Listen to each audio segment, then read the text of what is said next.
Alright, hello everybody. DSP here and welcome to episode 35 of Ask the King. Today is August 1st, 2013, and we're going to have a jam-packed episode full of content. Few things I want to cover before we get started. Number one, I am using a new microphone for this episode. This is a brand new mic. It's called the Samson Meteor mic. Looked pretty good.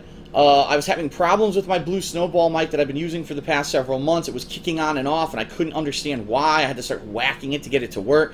I didn't want that to happen during my vlog videos anymore, so I got this new one. People are saying it sounds different. I think the jury's still out on if it's better or worse than my old mic. What it's supposed to actually do is dampen the sound around it, but also dampen when I get loud. And as you know, when I do playthroughs and stuff and I yell and scream, the other mic was like blowing out your ears. It would like explode. This one's not supposed to do that, and I don't know if that's the case, but let's see how it works for today, okay? Excuse me. So, welcome to Ask the King. One other small thing, you may notice that unfortunately the frame rate is only 30 frames per second. Traditionally, it's a little bit more than that. I don't know what's going on with my webcam right now, but it won't run at anything above 30 frames per second.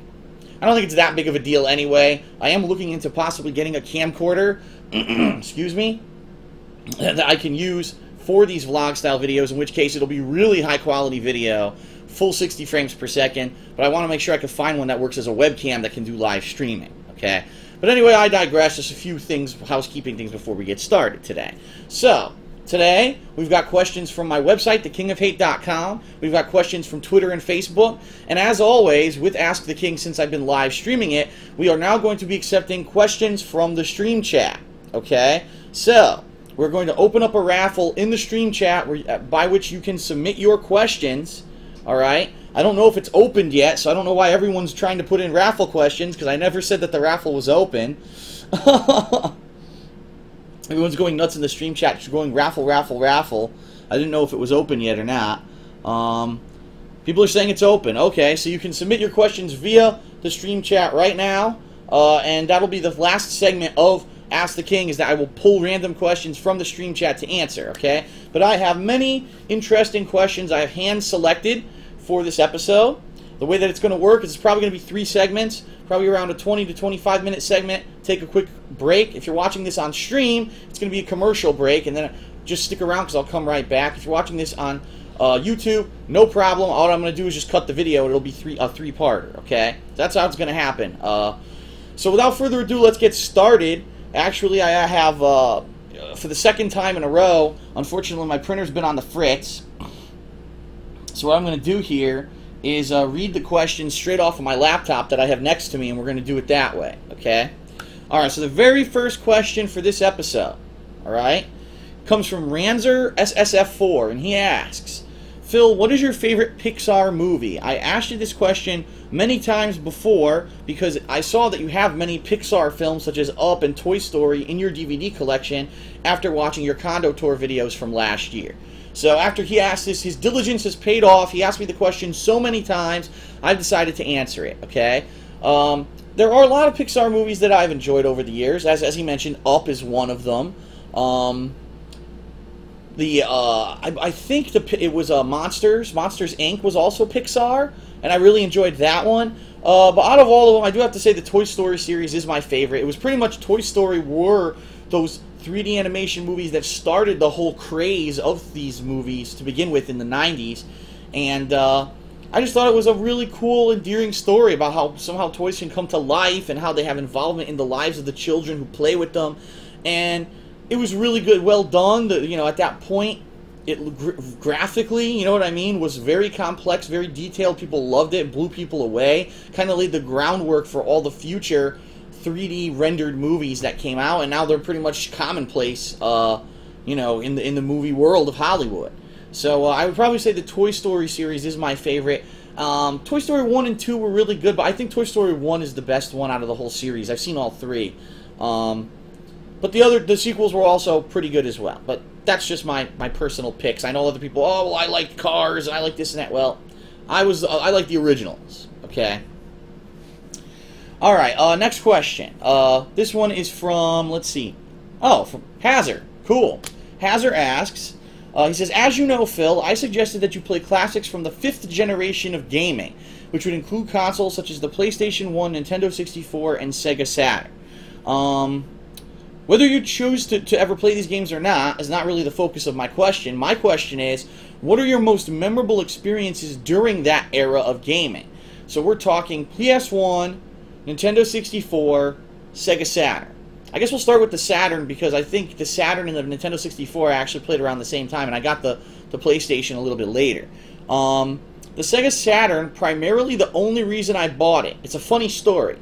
At the time, I bought it very late in its life cycle, okay? In fact, when I bought my Sega Saturn, I got it from Toys R Us. I bought the Saturn, and all the games were on clearance. So I picked up, like, Fighting Vipers, and I picked up some of the RPGs that were out at the time, which they elude me the name of them. There were 2 or 3 of ones that were really classic RPGs on there. And I also picked up, not from American stores, because these games never came out in America, but from Japan. I got not Marvel vs. Capcom, it was X-Men vs. Street Fighter, and I believe they also had Marvel Superheroes vs. Street Fighter. But the funny thing was, you couldn't just play them on the American Saturn. What you needed to do was buy a cartridge. Now, if you're not aware of this, the Sega Saturn had a slot to put cartridges into it. It wasn't just a disc-based system. And the cartridges had dual purposes. Some of them you could save games to them. One of them was like kind of the Pro Action Replay where you could use cheat codes and stuff, kind of like a Game Genie. One of them was a boot cartridge that allowed you to basically boot any game from around the world, any Saturn game from any region on your American Saturn. And then another one was a RAM cartridge, which allowed certain games to boot and run at higher capacity. And those 2 games, X-Men vs. Street Fighter and Marvel Superheroes vs. Street Fighter, were 2 of those games. So actually the reason I bought the Saturn was to play the Japanese version of the popular fighting games that were out at the time, okay? The funny thing was, I didn't realize it, but those versions of the games were inferior. They actually had been patched for console use and actually had a lot of the things like the infinites and things about the games taken out of them. So even though I didn't realize it at the time, I ended up playing inferior versions of those games. But the Saturn was a fun system. It wasn't anything that I spent too much time... Oh, Guardian Heroes. Guardian Heroes was one of the big ones that I actually played on Saturn. Didn't, like, blow me away, but I could see where it had a market. The problem was it was just insanely poorly marketed in the United States. It kind of just came out, and there was no reason to, like, buy it. There were no killer apps for it. No one was like, oh, I gotta get the Sega Saturn right now. So no one really ran out and bought it, and then there was just so much competition from the Nintendo 64, from the PlayStation 1, that it just kind of fell by the wayside and ended up being the loser of that generation of the console war. The Nintendo 64 in particular, if I'm remembering, I think a few of my favorite games for that console, obviously Super Mario 64, the one that everyone played because it came with the console. Star Fox 64 was huge. I loved Star Fox 64. I beat it multiple times. I found all the secrets, all the secret exits and stuff that were in the game. Honestly, I wasn't a huge fan of the Nintendo 64. I maybe had a small handful of games that I really liked. Oh, Killer Instinct 2, which I think they called it KI Gold, or KI 2 Gold. I don't even know what they called it. That was a good one for it too, but I never got heavily into it. Let's put it that way. I really enjoyed the PlayStation over it, and I think it was because that was a time when that was the first time Nintendo realized, oh crap, we're not the market leader anymore. We've lost our market lead because we decided to stick with cartridges when all the other game manufacturers decided to move on to CDs, which allowed you to store significantly more information on a disc, okay? So, on PlayStation, oh, I played so many games for PlayStation. Like, I couldn't even tell you off the top of my head, like, the amount of games that I played. But some of my favorites, I'd probably say Resident Evil, obviously. The original Resident Evil. I really enjoyed that game. The original Twisted Metal. I played that one. I loved that game, too. I don't remember if I ever bought it, but I remember renting it a lot. I'm trying to remember what my first slew of games were, because I remember they had these really big, clunky packages that they came in. Oh, I remember Revolution X was a launch title. So that really crazy shooter starring fucking Aerosmith was a launch title for the PS1. I remember playing that, even though it wasn't a very great game or anything. It was pretty funny to be able to play CD quality music on a console for the very first time. And, you know, obviously the life cycle of the console moved on. I had all the fighting games. So the Street Fighter Alphas and all that I had for it, and I loved those. But my PS1, it was funny, my PS1, a lot of people say, oh, the Xbox 360 had such a high failure rate, what a piece of shit it was. You don't realize that it was always like that. Like the PS1 had an extremely high failure rate. The PS1 had a problem where it would heat up so much that the glue that held the lens, that had the laser that come out to read the fucking CD, the glue would melt, and the lens became, like, it would jiggle around. And because it would jiggle around, right in the middle of loading your game, it would just fuck up, and then you'd be done because it would lock up right in the middle of you playing your games. So what you had to do was actually take the console and lift it up and put it on its side, which it wasn't meant to do. You know, today you have the PS2, the PS3, you know, these consoles can be put on their sides easily. This was not built for that. So you would have to try to find a way to get it to stand on its side and have it stand up so that the lens, gravity would hold the lens in place and it wouldn't be able to jiggle around and you'd be able to read your games again. So the PS1 had a very high failure rate. In fact, everyone that I knew who owned a PS1 had this problem.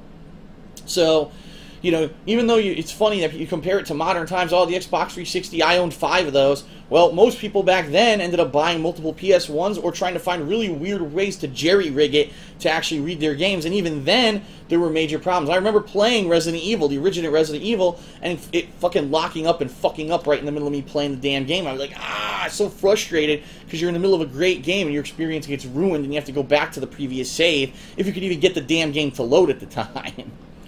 Alright, next question. This is from the FF7, that's his name, and he asks, hey Phil, in your videos you're always very comedic, so I'm actually wondering, what are your favorite comedy movies? Personally, I enjoy comedies like Austin Powers and Ace Ventura Pet Detective, Dumb and Dumber, and the Monty Python movies. So what are your favorite comedies? And also, what is your favorite comedy of the ones that I listed of my personal favorites? Well, I am a big fan of comedies, okay? And I grew up, again, in the 80s era, so a lot of the movies from the 80s kind of hold up for me. So, for example, Animal House. I love Animal House. I can watch that movie, like, from start to finish on loop, and I just love the movie. There's so many classic lines, like 0.0. And just, I'm a zit! It's just so good. I love that fucking movie. It's hilarious. The Ghostbusters, obviously, the original. The sequel was good, but the first one, obviously, I feel was much better. Everyone thinks the original is much better than the sequel was. Pretty much anything out of that writing team of Harold Ramis and Dan Aykroyd, they teamed up for several movies during the 80s, most of which ended up being massive blockbuster hits. Ghostbusters was kind of like the epitome of that. But Harold Ramis, just any of Harold Ramis movies, any movies that he's involved in, usually I really enjoy. And of course Bill Murray as well. Bill Murray is one of my favorite comedic actors of all time. He's been in hit or miss movies. Like, so it's funny, some of them, like Groundhog Day, I thought it was amazing. It was like such a great premise. He's a great character in the movie. The evolution of his character, really well done. He's really well acted. But then you take another movie, like, what was the one? The Spy Who Knew Too Little or something? Or Operation Dumbo Drop? Like some of the dumbest movies you've ever heard in your life that he was involved in. But in general, Bill Murray, anything that he's involved in, usually I like those comedies. In the modern era, I'm not really a huge fan of anyone. I would say the guys from Broken Lizard, but when I say that, I mean their earlier films. So like Super Troopers, I fucking love it. Club Dread, I think it's fucking hilarious. But I've seen some of their recent stuff, like The Slammin' Salmon. I don't think I laughed once at that movie. So the earlier stuff was really fresh. Now that they've made like this franchise of movies, not really digging them anymore. I don't know what happened, if they just lost their way or what, I don't know. But I'm just not, I don't think their new stuff is very good. I'm just trying to think if anything else in particular is jumping out at me, any other comedies. A lot of those movies from the 80s, like the Goonies and stuff like that, it's kind of more of an adventure, but it has comedy integrated in it. The Indiana Jones movies, those I kind of like too, because they have the comedic aspects in them. Even though they're not, by genre, they're probably not defined as comedies, I still like those a lot, okay? Alright, next question. This one, actually, it's a common question that was asked by many different people, so I decided to pool it together. And the question is, my old channels, so we're talking the original Dark Side Phil channel where all this began on YouTube. We're talking the King of Hate HD, my old vlogs channel from years and years ago that I don't use anymore. We're talking Red Dead DSP, where I was doing Rockstar Games gameplay for a while. The Final Fantasy 13 channel that I have just for the Final Fantasy 13 playthrough. Those older channels, people are wondering, number one, like, what's up with those channels? Are they like defunct? You know what I mean? Like, are they just are they still functional? And the answer there is yes, they are. If I ever wanted to go over to those channels and upload videos again, I could. It's not like because I didn't use them for years that, you know, I could never go back to them. But the number two question is, do I still make money off of those? How do those work? And the answer, quite frankly and quite honestly, is no. Anything that you watch on those older channels, those aren't partnered anymore, or were never partnered, and I don't make anything off of them. So the only channels that I actually make any kind of profit off of right now are DSP Gaming, which is my gaming channel on YouTube, and the King of Hate Vlogs, which is my vlogging channel on YouTube. Both of these are partnered through Machinima, okay? And I make money off of the views on those videos, and that's it. You know, the DSP Street Fighter channel is no longer partnered. That's just an archive channel of my older Street Fighter content. And everything else is just there to be there. And this is what gets me is, oh, Phil's only about views and money. That's all he cares about. So that's why he talks about it so often. It's like, if I really were so concerned about the views and the money, and that's all I cared about, wouldn't I shut down those old channels and take those videos? So, for example, some of my biggest playthroughs ever, Heavy Rain, Mass Effect 2, okay? Some of the biggest stuff. Wouldn't I take those down and move them over to the channels where I make money on them? And I actually looked recently, and it looks like I actually make something like anywhere from, I think it's 100 to 200,000 views a month just on Dark Side Phil's channel alone, the original Dark Side Phil channel. So that's profit right there. Those are views that I could be monetizing. But I don't care about it. You know what I mean? I'm not all about the views. That content is there. I want it to stay there as an archive of my past, where I started on YouTube. I want people to be able to go to where they know those videos are and watch them at their leisure and still enjoy them the way that they always have. I don't want people to, oh, so now he moved it from here to DSP Gaming, so now, you know, if I want to watch that playthrough, I got to find it somewhere else. Oh, no, you know, I wouldn't want that to happen. That's what a lot of people don't realize, is that, you know, I leave that stuff there as a testament to my body of work, and I could easily try to find a way to monetize it and try to get cheap, free money out of it, and I don't care, all right? What I care is that I continue to put out entertaining content, and I entertain everyone, and through that, I'm able to make a living. That's the deal with my existence on YouTube and on Twitch, and I'm not going to rush over there at any point and steal those videos off the channels and try to re-upload them anywhere else, because it's stupid. It's dumb. That would be like a money-grubbing move, okay? And that's not what I'm about. Okay. Next question. This one is from the Mad Finnish Gamer. And he says, what is your take on the fanboy wars between PC and console gamers? Okay. My take, well, first of all, it's not just between PC and console, it's between any kind of these stupid fanboy wars. The bottom line is we're all gamers, alright? And, you know, we should kind of be happy if a certain console or a certain venue gets a great game. Why do you got to argue that, oh, the PC is better than the console, and the PS3 is better than the Xbox 360, and everyone constantly raging with these fanboy arguments when really they don't hold any merit whatsoever. The bottom line is, in reality, if you're a gamer, there's assets to owning every console and a PC. If you have a gaming PC, you're probably always going to have top-of-the-line graphics. It's easier to get your games because they're all available through quick digital downloads like Steam, okay? You get superior control when it comes to games like FPS games because you have a mouse and keyboard, and that, in my opinion, it is the original control scheme, and I do feel it is a better control scheme for FPS games, okay? On console, you've got ease of use. You don't have to worry about constantly upgrading your hard drive, upgrading your software, because you know that the game developers are developing for that game on that specific console, and they're going to try to optimize the experience for people playing on that console. You don't have to worry about, in a year, is my console going to be outdated, because the bottom line is when you buy a console like this, it's going to last a generation. You know what I mean? ease of use when it comes to just the control scheme. You know, they dumb down things. They traditionally make things a little bit easier on consoles. So if you're a person who's not looking for an extreme challenge and you want to just be able to maybe jump into it a little bit more casually, consoles have a big asset there, okay? Consoles are portable. Let's face it, you can bring your console to your friend's house no problem versus this giant gaming PC that I have.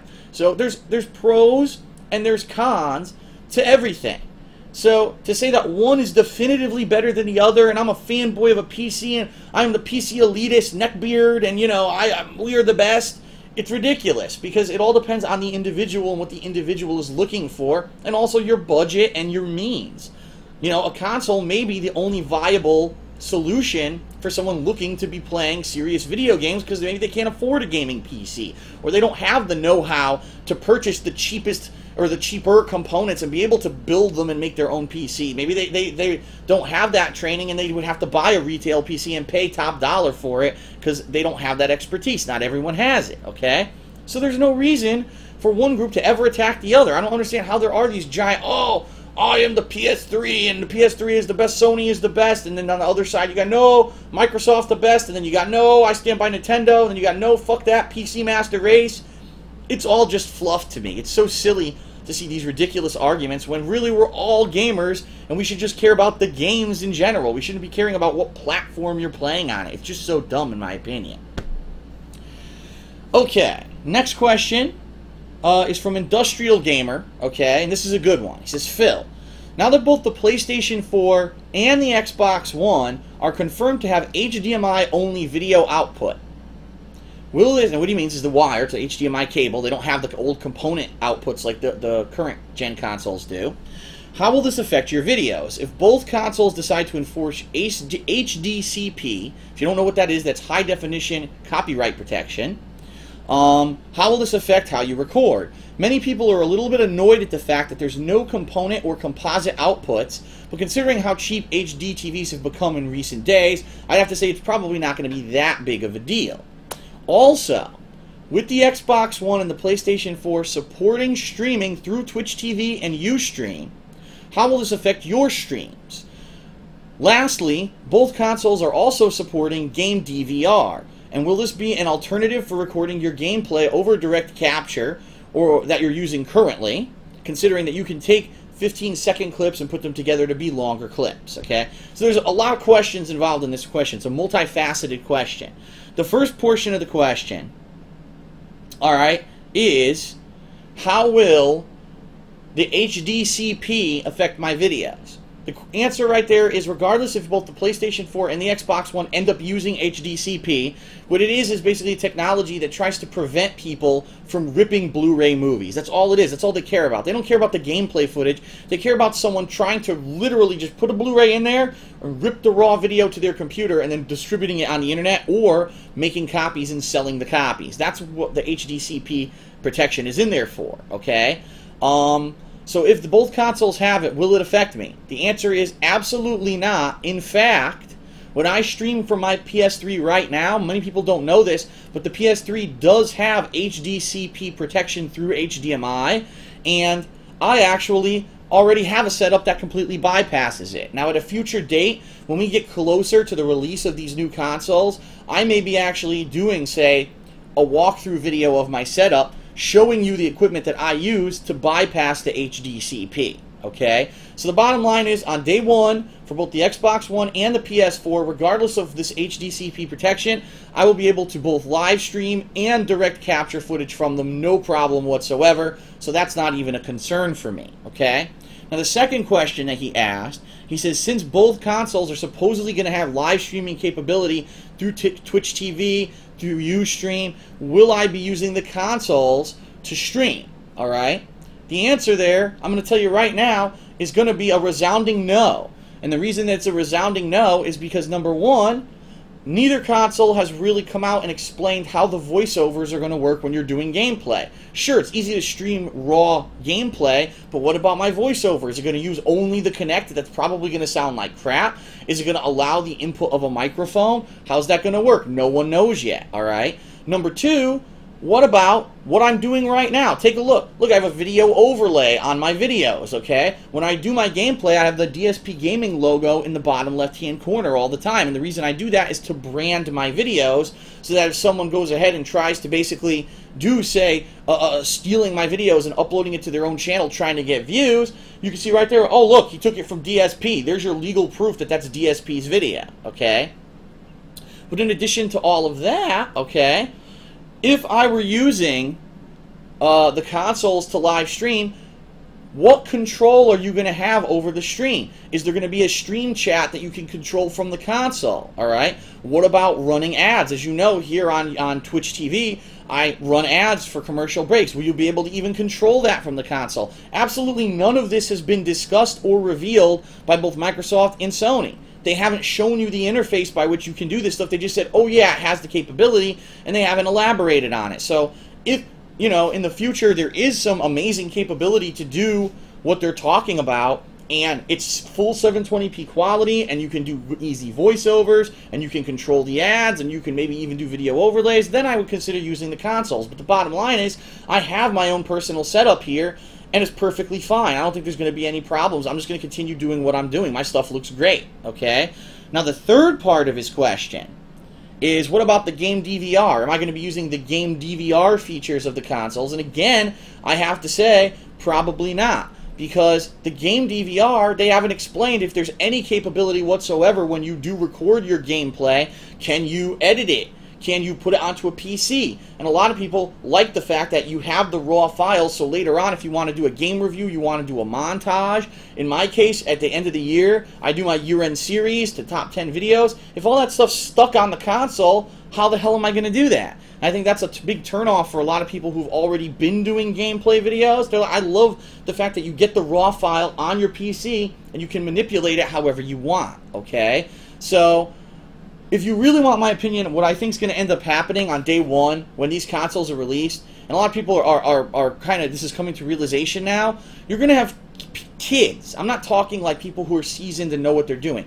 Kids are going to get these consoles. They're going to run home. They're immediately going to start recording, uploading 100 bajillion shitty videos to YouTube, and starting 10 billion fucking shitty-ass, low-quality streams to Twitch. I fully expect that, like, day one, these things are going to crash everything. So, unfortunately, I hate to say it, but even though the launch is going to be, like, super white-hot for these consoles, I fully expect Twitch TV is going to go down. I really do. Because you're going to have every person who bought the console is going to go try, I'm a good commentator. I'm sure if DSP and all these other people do it, I can do it too, so let me try. And they're going to go on Twitch. It's going to be horrible, by the way. It's going to sound terrible. They're going to have nothing to say. It's going to look bad. And it's going to probably end up crashing all these businesses. So this is like a major concern. I don't know how they thought that this was a good idea, that every Joe Schmo who has no idea what they're doing is going to be able to turn on a live stream. And, of course, you're also going to have people with awful internet trying to do it. So imagine that. Half the streams on Twitch are all choppy shit because the person at home has, like, dial-up or fucking DSL shit-quality internet, and they're trying to live stream. It's going to be a fucking mess. It really is. It's going to be a horrendous mess. But the bottom line is I will still be attempting to do it. And look at, hold on, sorry, I gotta get rid of an idiot in the chat. Oh, Phil's shitting on his fans. No, I'm not, you dumb fuck. Of course, now I can't click his name because everyone just said something.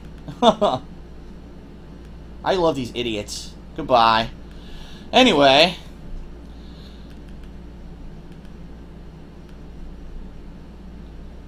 Someone in the stream chat said, well, YouTube has 15 times the users that Twitch does and it doesn't crash. Yeah, and YouTube's also owned by Google, who has a massive amount of money and probably the best servers on the planet. Twitch doesn't have that kind of resources. I'm telling you, like, that day one when these consoles are able to stream on Twitch, expect the whole thing to just go, every person doing a laggy fucking stream on Twitch is going to be terrible, okay?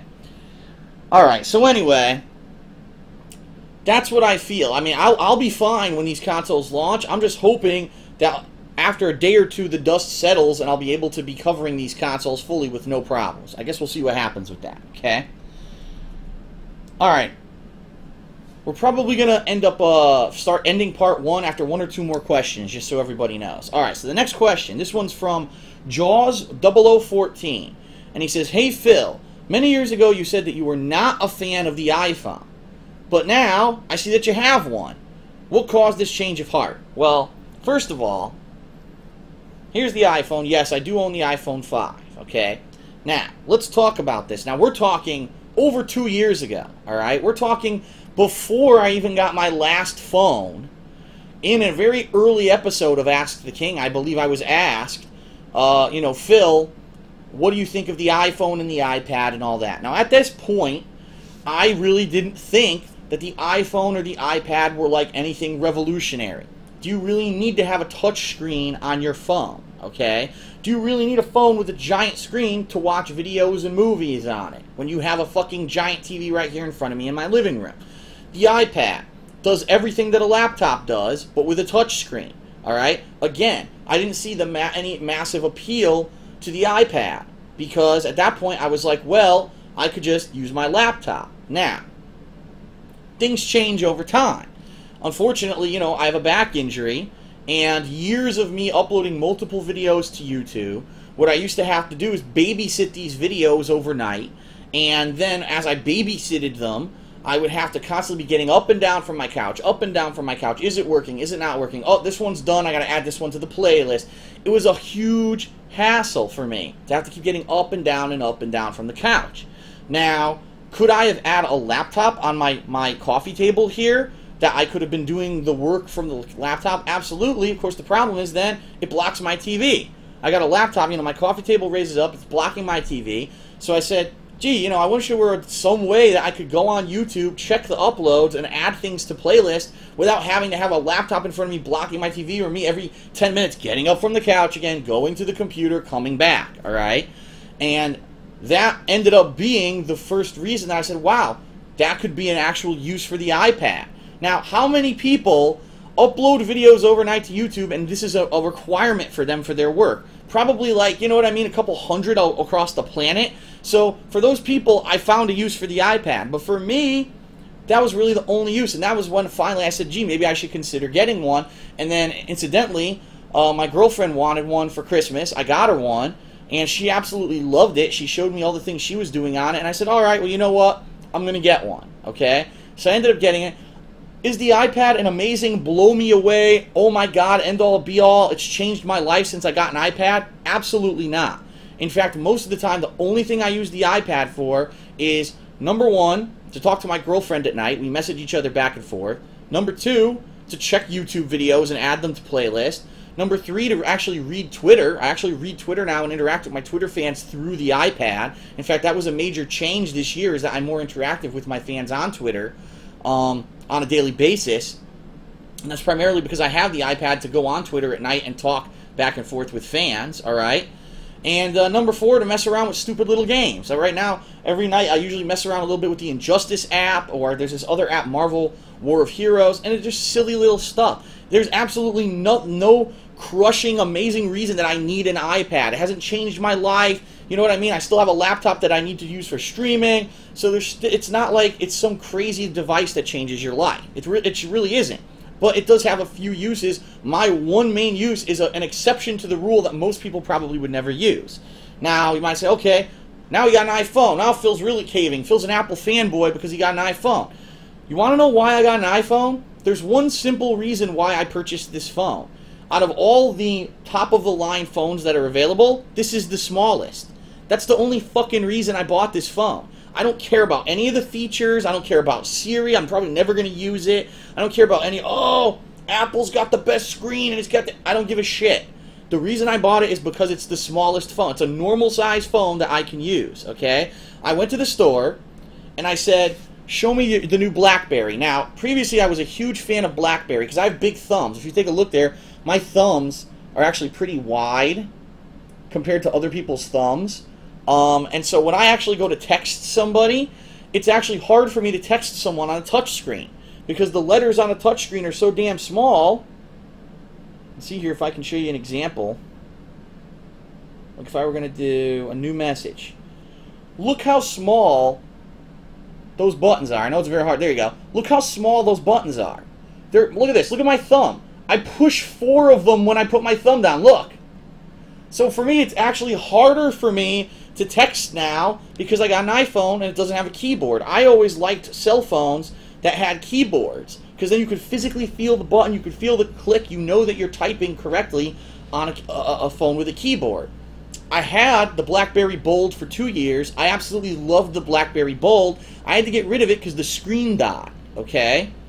Then I got the newest BlackBerry, which was the BlackBerry Torch. The BlackBerry Torch was a steaming pile of shit, alright?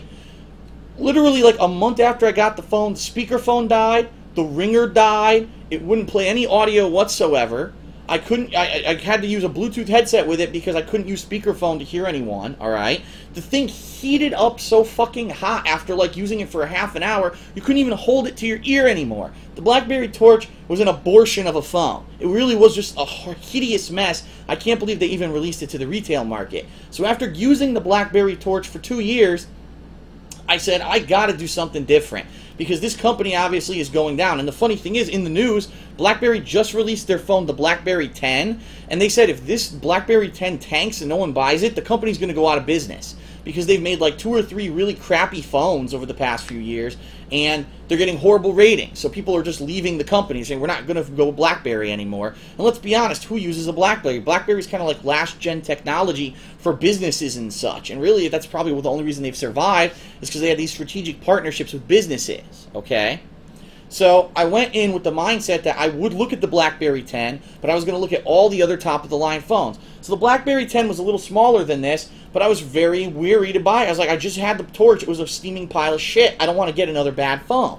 And I really, honestly, I was afraid the company goes under. Now there's no more support for this phone. I'm stuck with it for 2 years. And I looked at all the other phones. You have the HTC, whatever the fuck it's called. The thing's insane. Both the HTC and the Samsung Galaxy are like huge. Like we're talking with this phone, it's like this big. It's like insanely large. And I actually picked up the Galaxy S4, right? And I said, let me try something. At the time, I think I was bumming out. I'll be honest. I was wearing like pajama pants, all right? I put the phone in the pocket of my pajama pants. It didn't even fit. It was jutting out of my pocket. It couldn't even fit in my fucking pocket. I said, how am I going to walk around with this insano phone, this insanely large phone? Where am I going to fucking put it? It's so... And they're like, oh, well, people love it because they like to watch TV and movies on their phone. TV and movies on their phone? I've got a giant TV. I've got a big computer monitor. I've got multiple laptops. Why the fuck do I want to watch it on a tiny little phone? Now, I can understand people who don't have that, or people who travel a lot. Maybe you don't want to be bringing a giant laptop or whatever, and it's cool to watch it on your phone. That's fine. That's not for me. I just wanted a phone that was a reasonable size and would basically be able to work. And being that I owned an iPad for, the first half of this year, that also was something that kind of pushed me in the direction because I knew there would be easy sync between devices. I already knew the operating system of the iPad and how to navigate around it, and the iPhone uses the identical thing. So I am not a massive fanboy of Apple. I'm not. I'll be honest. Half the features on here I don't use. I never will. It's just the size of the phone is what sold it for me. The iPad, I literally bought the iPad for one use, to basically babysit videos at night and not have to constantly be getting up and down from my couch, but also not having a giant laptop in front of me and blocking my TV, okay? So there are uses for these things, but I'm not using them for the reason that the common person would use them, and I'm certainly not the kind of person, oh, I heard the iPhone 5S is coming out, I gotta go line up to get the new one. No, fuck that. I even said to the person in the store, I said, this phone I will have until the next time that I'm eligible for an upgrade, and I will come in and get whatever the newer phone is, and that's it. That's the kind of person I am. I'm not running out to get the latest technology. Oh no, there's a new version. I have to trade in my old one to get the new one. I could give two flaming shits. The phone call, it makes phone calls. The speakerphone works. It's harder for me to text on it, but at least it's a reasonable size. That's why I got this phone. It has nothing to do with me flipping my attitude on Apple. Actually, I haven't. It's just that this was the only reasonable size phone of like the upper level phones that were available. Okay? Okay. So that's it for part 1 of Ask the King for August 1st, episode 35. I'm going to take a short commercial break. We're going to come back, and then I'm going to continue on because I still got Many questions in front of me here. Holy crap, man. I still got 1, 2, 3, 4, 5, 6, 7, 8, 9, 10, 11. Oh my god. We got to get going on these. So, so I'll be right back after a short break if you're watching on stream. If you're watching on YouTube, I'll see you in part 2. It's going to be a separate video. So thanks, everyone. See you in a bit. Oops. I didn't click this first.